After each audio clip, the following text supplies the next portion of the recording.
Assalamualaikum warahmatullahi wabarakatuh. Selamat pagi sahabat sehat RSUD Kota Bogor.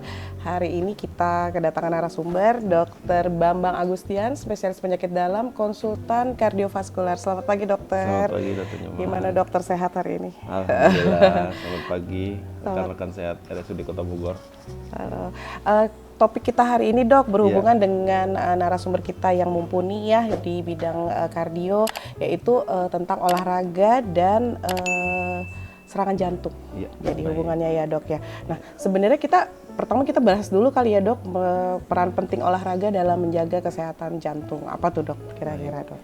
Baik, terima kasih Dr. Nyoman, rekan sehat, sahabat sehat ya. Sahabat sehat RSUD Iya, dok. sahabat sehat RSUD, selamat pagi, assalamualaikum warahmatullahi wabarakatuh. Waalaikumsalam. Saya Dr. Bapak Agustian, spesialis penyakit dalam, konsultan kardiovaskuler.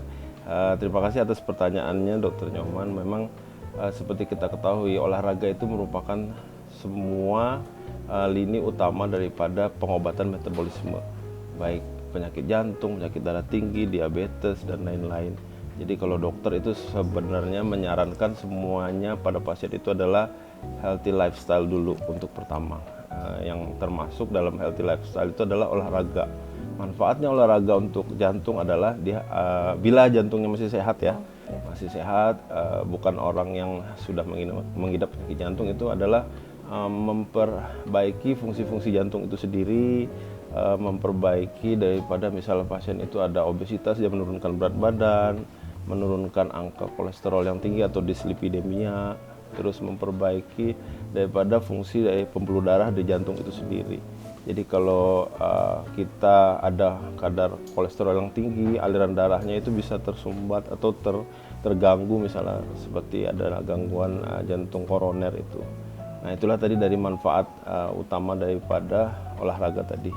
Baik. Iya. Kalau menurut dokter sarannya tuh olahraga berapa lama sih dok? Terus frekuensinya berapa lama gitu? Minimal tuh berapa lama sih kita olahraga gitu sebaiknya? Baik. Kalau olahraga menurut WHO itu disarankan kurang lebih 150 menit sampai 300 menit per minggu. Itu untuk olahraga moderate, yang low intensity sampai moderate. Contohnya seperti misalnya kita jalan kaki atau jogging ringan, terus hiking tapi yang ringan begitu, itu 150 menit sampai 300 menit. Jadi itu kita bagi aja mungkin dalam per hari. Kalau misalnya kita 30 menit ya mungkin berarti seminggu adalah 5-6 kali harus. Ya. Nah, tapi kalau misalnya kita sudah per hari itu per jam, ya berarti mungkin bisa cuman 3-4 kali seminggu begitu.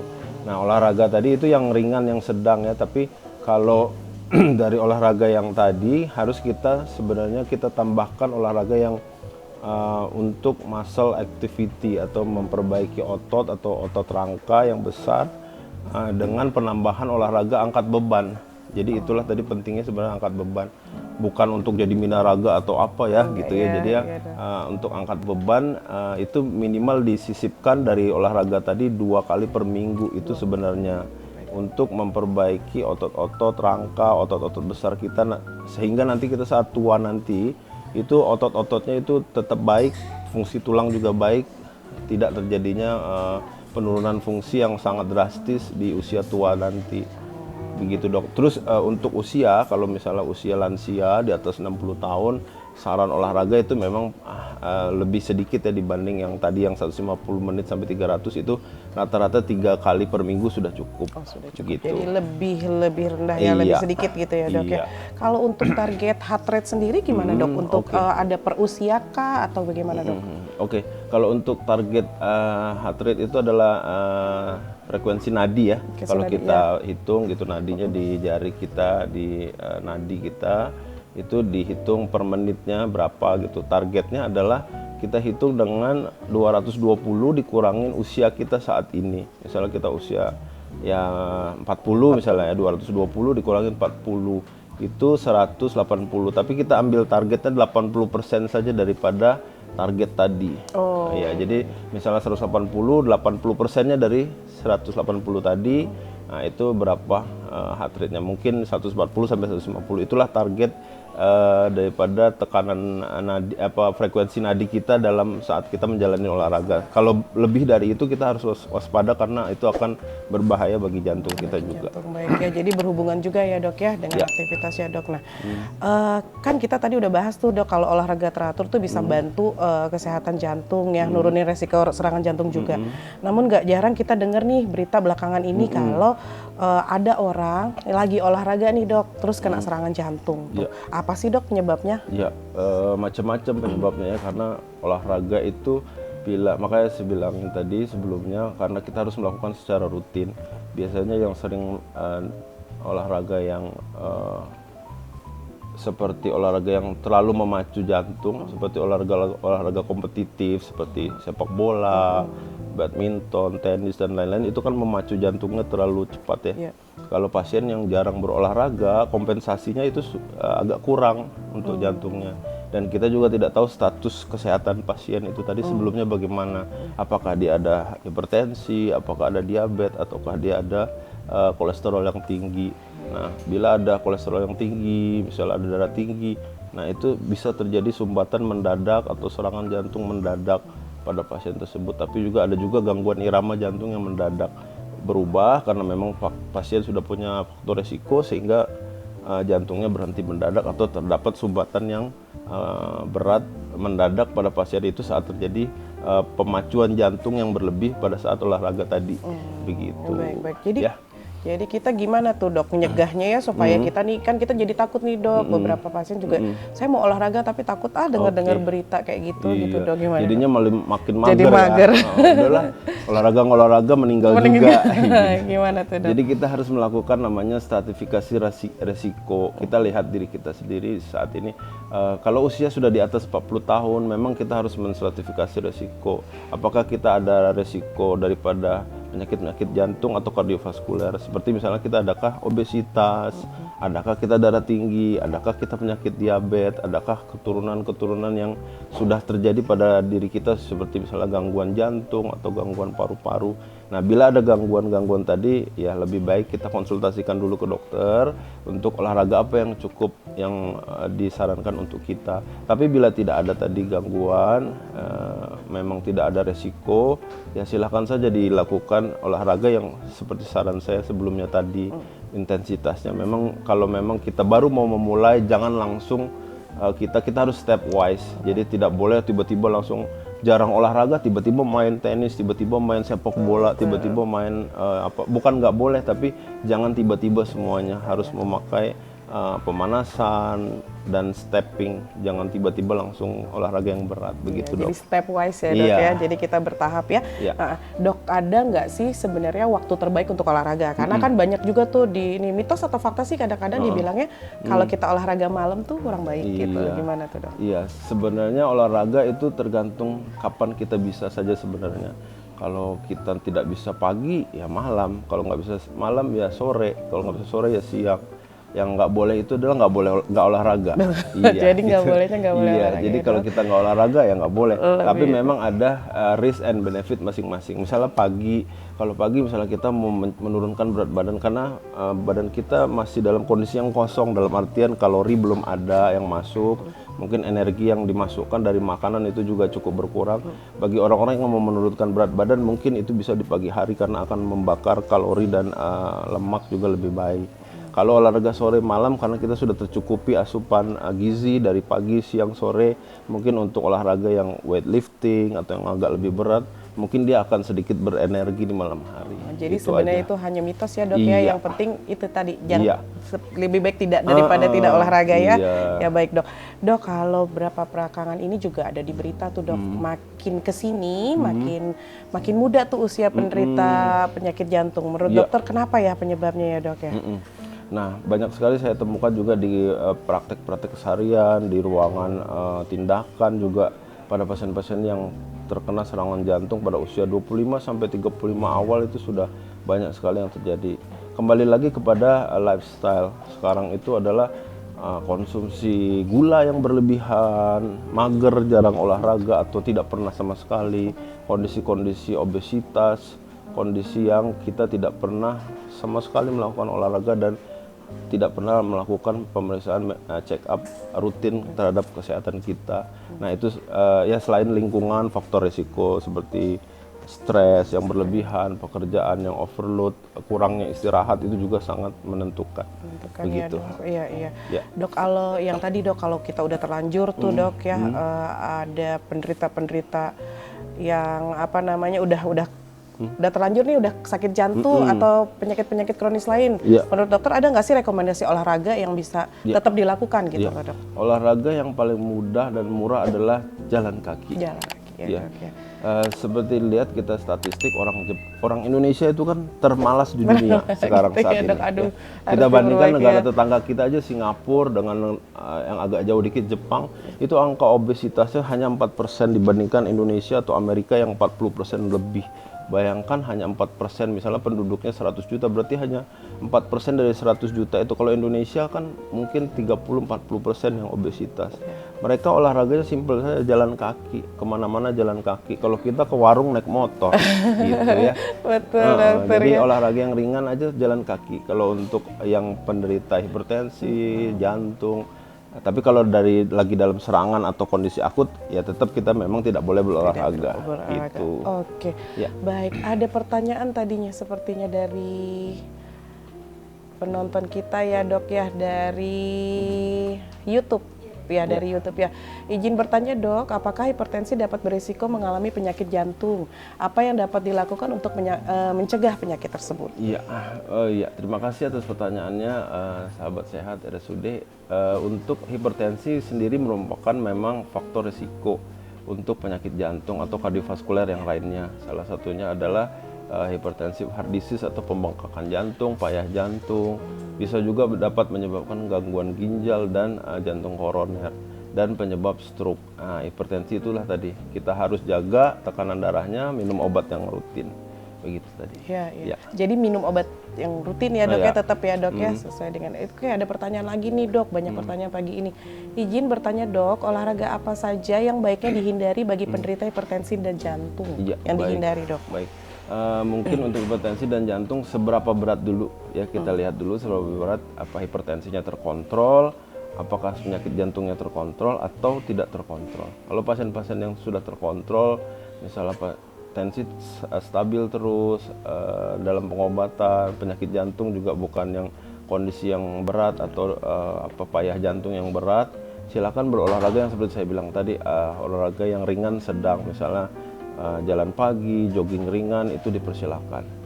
Untuk pada penderita yang mungkin tidak terkontrol, misalnya tensinya sangat tinggi, payah jantung, memang olahraga-olahraga yang sedang berat itu dihindari, seperti mengangkat berat yang terlalu berlebihan atau lari yang memacu jantung, atau olahraga-olahraga kompetitif lainnya seperti yang sepak bola, bulu tangkis, tenis, yang basket yang terlalu berat itu agak dihindarin. Hindari ya Iya. dok ya. Oke, baik dok, ada lagi nih pertanyaannya. Dokter izin bertanya, saya sering bermain futsal malam-malam dan tidak bisa kalau tidak minum air dingin. Apakah itu aman dok? Karena mitosnya minum air dingin setelah olahraga dapat menyebabkan henti jantung. Nah itu yang tadi kita bahas ya dok ya di awal. Gimana dok? Terima kasih pertanyaannya. Ya kalau air dingin sih mitos ya, tidak ada hubungannya dengan air dingin dengan serangan jantung. Jadi serangan jantung seperti saya bilang tadi, karena jantung terpacu berlebihan, adanya gangguan, bisa terjadi sumbatan atau gangguan irama atau yang lainnya, itu dapat menyebabkan penghentian jantung mendadak, tapi bukan dari air dinginnya sendiri. Bukan ya dok Iya, ya. tidak ada hubungannya dengan serangan jantung. Dengan serangan jantung. Ya kalau haus silakan minum, tapi jangan berlebihan juga, nanti kan akan ada efek-efek misalnya muntah berlebihan gitu begitu. Itu juga bisa Iya. memacu ya. Jadi bukan karena air dinginnya ya Iya. dok ya. Jadi kita harus mungkin harus pemanasan ya. Oke dok, wah bahas. Ada pertanyaan lagi dari YouTube? Tidak ada ya, belum ada nih.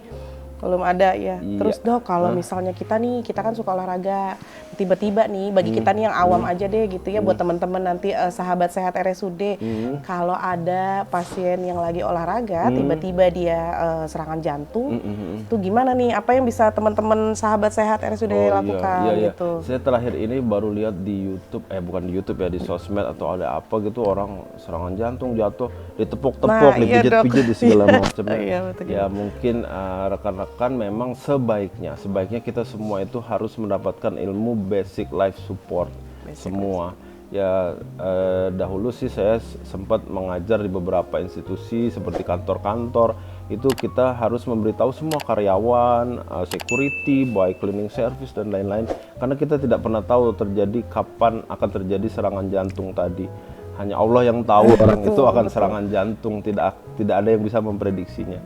Nah itu tadi basic life support atau bantuan hidup dasar itu kita harus tahu. Jadi kalau pertolongan utamanya misalnya kita melihat pasien yang tiba-tiba jatuh, tiba-tiba pingsan, adalah kita cek nadinya, cek nafasnya. Nadinya diraba di tangan, ya, di radial, atau bisa di daerah jugular di leher di sini. Kita harus merasakan bila masih ada nadinya, mungkin kita harus segera cepat teman yang lain memanggil bantuan yang paling penting. Entah rumah sakit, entah nomor-nomor yang emergensi yang bisa kita hubungin, sambil memposisikan pasien ke posisi yang namanya recovery position, seperti dimiringkan biar ada makanan atau ada ludah atau apa tidak tersedap. Tapi bila tidak ada nadi, segera lakukan RJP, kompresi jantung. Nah itu tadi kita harus mendapatkan ilmu dasarnya. Tapi ya karena RJP itu tidak bisa sembarangan kita lakukan, frekuensinya berapa, tekanan kedalamannya berapa, itu tadi kita harus pelajari.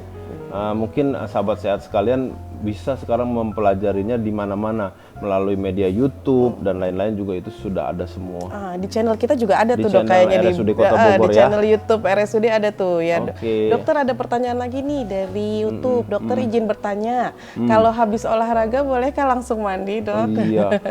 Kalau nggak mandi nanti keringet bau, terus kuman-kuman pada tumbuh. Insya Allah kalau habis olahraga ya silakan, harus bersih-bersih, karena kan kita kan menghasilkan keringat yang berlebih, dan keringat itu media yang baik berkembang untuk bakteri. Itulah tadi nanti akan terjadinya ya timbul bau badan dan mungkin infeksi kulit, terutama jamur, gampang tumbuh. Silakan mandi dengan ya mungkin airnya tergantung kita mau gunanya mau apa nih. Kalau misalnya mau recovery, biasanya kita air dingin biar otot-ototnya tidak proses inflamasinya dihambat, jadi kita air dingin. Tapi kalau kita tidak kuat dengan air dingin ya tidak apa-apa, tidak ada masalah dengan air yang biasa atau air hangat. Begitu. Baik dokter. Nah ini ada pertanyaan terakhir dari penonton. Dokter, adakah posisi tidur yang baik untuk kesehatan jantung? Dan benarkah kalau tidur dalam posisi miring tuh baik bagi kesehatan jantung? Jadi miring, lebih baik miring atau gimana tuh dok? Baik, kalau saya kan beragama Islam ya, sunnah Rasulullah memang miring ke kanan atau menghadap ke kiblat. Dan dari segi kesehatan memang itu baik untuk sirkulasi, pencernaan, posisi jantung juga tidak terlalu tertekan, dan kita juga bila ada liur atau lendir atau kita tidak tahu ya, misalnya kita lagi batuk atau apa, tidak tersedak dan dia bisa keluar langsung. Tapi maksudnya posisi tidur itu ya kita awalnya, tapi saat kita tertidur kan kita sudah tidak sadar lagi. Ya sebaiknya seperti itu di awal. Begitu. Baik. Ada pertanyaan lagi tuh. Wah ternyata banyak nih dok yang nonton kita ya, banyak ya dok. Rencana sehat semuanya. Halo dok, bisa berikan saran untuk perokok olahraga yang aman apa aja dok? Untuk membantu mencegah serangan jantung dan yang tidak beresiko ke serangan jantung. Terima kasih dokter. Baik sahabat sehat, yang pertama saya sarankan adalah berhenti merokok. Ya, berhenti merokok. Jadi tidak ada merokok, sarannya olahraga apa dok? Tidak ada olahraga yang tidak baik. Jadi apapun olahraga bila sesuai dengan kondisinya, resikonya itu baik. Mau pilihan apapun, karena olahraga itu kita harus melakukannya sesuai dengan minat dan kesenangan kita. Mau suka olahraga badminton silakan, mau tenis silakan, suka lari sekarang lagi tren silakan, mau berenang silakan, tapi rokok yang nggak boleh. Mau kamu olahraga sehebat apapun, tapi kalau masih rokok, itu adalah faktor risiko yang sangat merusak jantung, kesehatan pembuluh darah. Begitu. Jadi bukan olahraga. olahraga yang baik pada perokok, berhenti merokoknya ya. Terima kasih. Baik, ya seru sekali pagi ini dok. Banyak ilmu yang refresh yang sebenarnya kita udah tahu, tapi dokter tambahin lagi tuh ilmu-ilmu baru.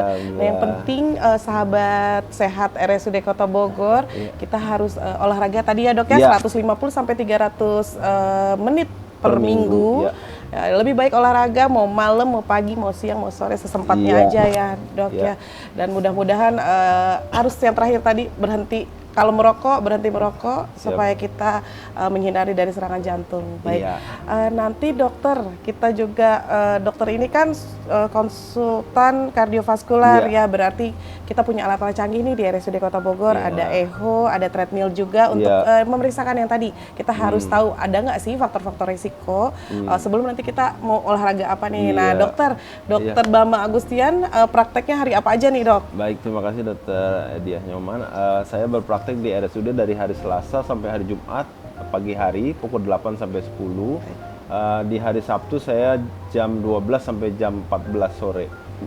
Mungkin bisa dilihat juga di sosial media RSUD Kota Bogor ya. Terima kasih. Instagram ya, tuh dokternya hampir setiap hari berarti ya dokter ya berpraktek di RSUD. Mudah-mudahan dapat membantu meningkatkan kesehatan di RSUD Kota Bogor. Jangan lupa untuk subscribe juga channel YouTube RSUD Kota Bogor. Salam sehat. Nanti jadwalnya ada di bawah. Baik. Terima kasih dokter Bambang. Sama-sama. Terima kasih. Assalamualaikum.